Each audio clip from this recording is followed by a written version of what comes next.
live. Fantastic. Welcome, everyone. My name is Fabian. I'm a licensed advisor at New Zealand Shores. And tonight we have Alan Crome, director at New Zealand Shores.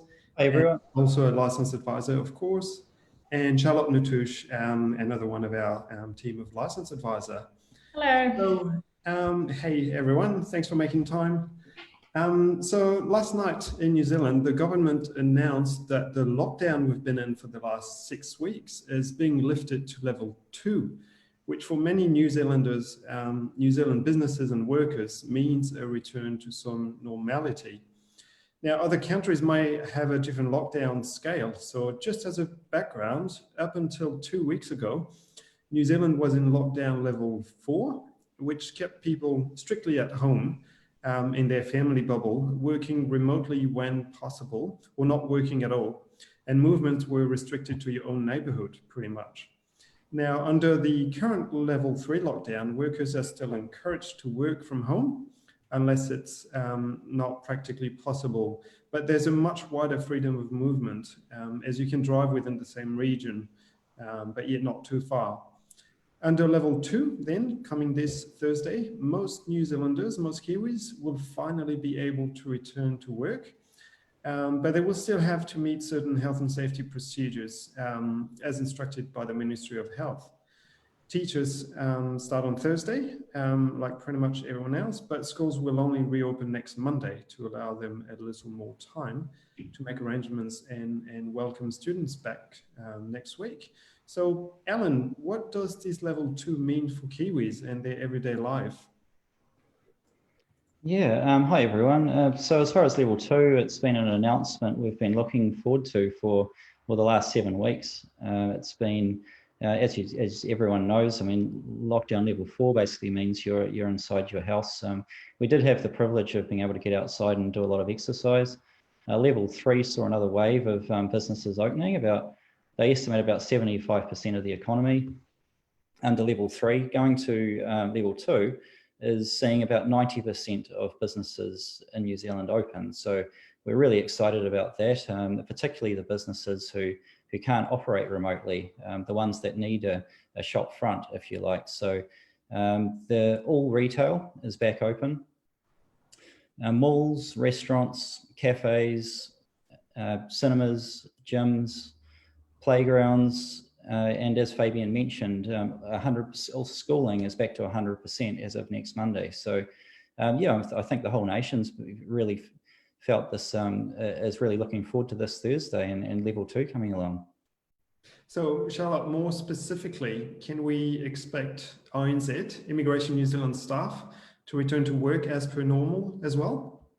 So we haven't really had a formal announcement as of yet. In level 3, we were advised that staff would progressively be going back into the office. We are expecting that will continue under level 2. However, the government is advising for particularly large companies or especially government departments where they have a lot of staff and buildings, that they have split shifts or work in different times. So I don't think we're going to see Immigration New Zealand staff in the office in full Monday to Friday like they were pre-COVID-19. I think they will be working off a formula where perhaps 50% of the staff are in for half the week and 50% of the staff are in for the rest of the week. So we're not expecting really fast processing to take place from this point. But hey, who knows? We'll just have to wait and see until we have a further update. We are hoping that EOI draws will resume shortly. So that's an expression of interest under both the skilled migrant category and then the parent category as well was deferred. So that was supposed to take place sometime this month, and that's been put on hold as well.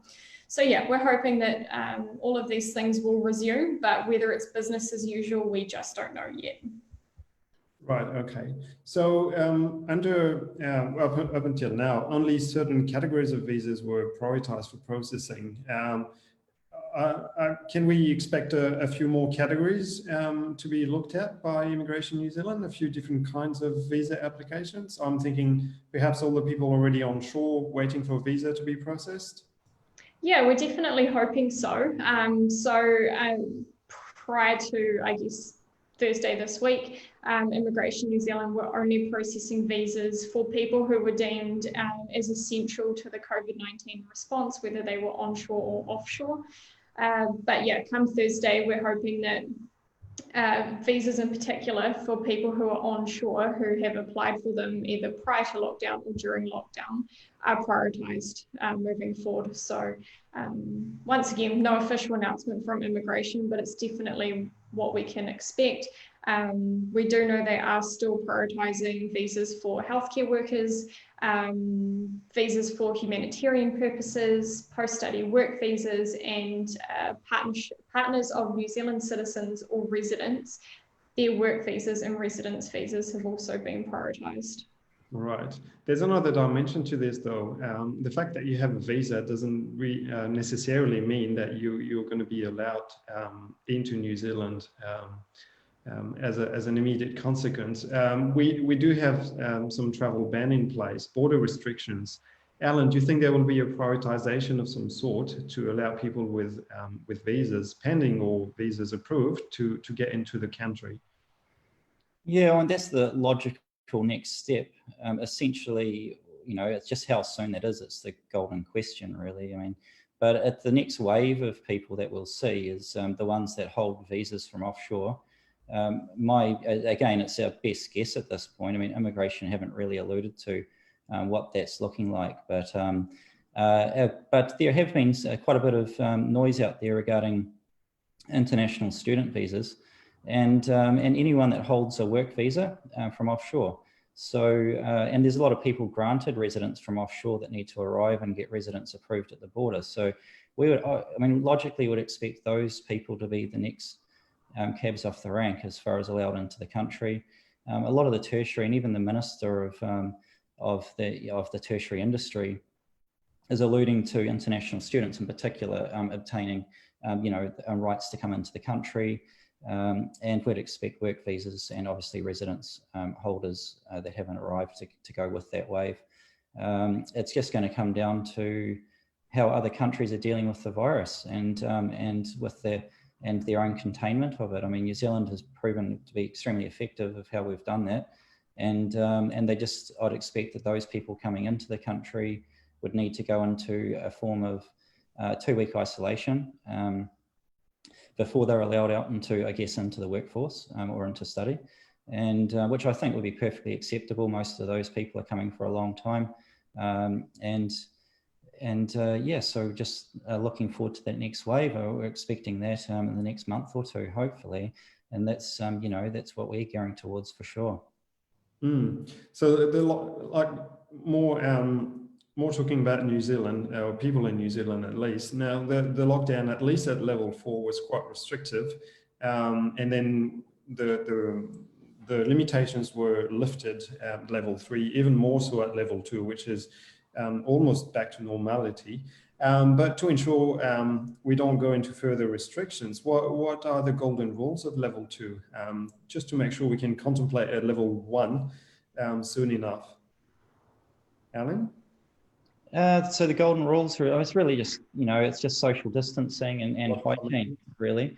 I mean, they've indicated that if there's no more, no personal groups of greater than 10 under level 2, and no groups of greater than 100 and like in a restaurant or a cafe. But as long as you're in, your personal groups of no more than 10, that's level 2. Level 1 is obviously going to open that up again.